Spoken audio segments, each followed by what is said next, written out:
Hey guys, I'm Dr. Tobisch with Whitefish Chiropractic. In this quick video, we're going to talk a little bit about nerve pain in the arm, or at least something that feels like nerve pain. Oftentimes when we have symptoms that shoot or travel down into the arm and maybe even into the hand, it's coming from our neck. Maybe we have a pinched nerve, maybe we have a disc problem that's kind of compressing or aggravating a nerve root, and that creates the symptoms that you feel traveling down into the arm. But there's kind of another sneaky situation that'll produce really similar symptoms, which is trigger points in specific muscles around the neck and the shoulder that'll basically reproduce the same symptoms that travel down into the arm and even into the hand. A good indicator that trigger points may be producing the symptoms that you feel down in your arm is that cervical movements are pain-free. So if you have symptoms that travel into your arm, maybe even into your hand, but you could look all the way up at the ceiling, you could tuck your chin all the way down towards your chest, and those things don't have any effect on your symptoms, that's a good indicator that the culprit could be trigger points.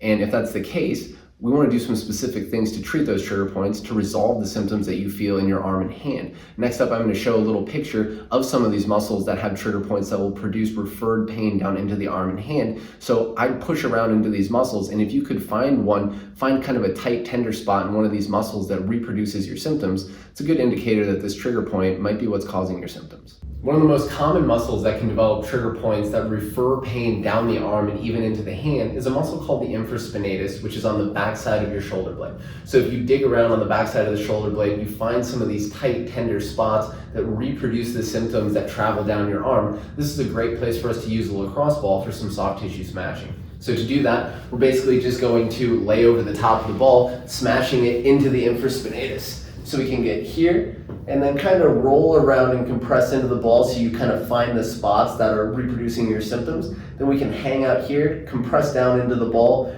breathe deep into your belly, just kind of relax and wait for the muscle to relax and your symptoms to start to reduce. So give yourself a minute or two, then you can roll around and try to find another one. Oftentimes there's more than one. So find all these tight, tender spots, do the same thing with kind of deep breathing and relaxation. Give yourself 5 or 6 minutes to reduce these trigger points up in the infraspinatus. After soft tissue smashing, it's often helpful to do some active stretching. And for the infraspinatus, a stretch called the sleeper stretch is really helpful. To do that, we're just gonna lay on your affected side.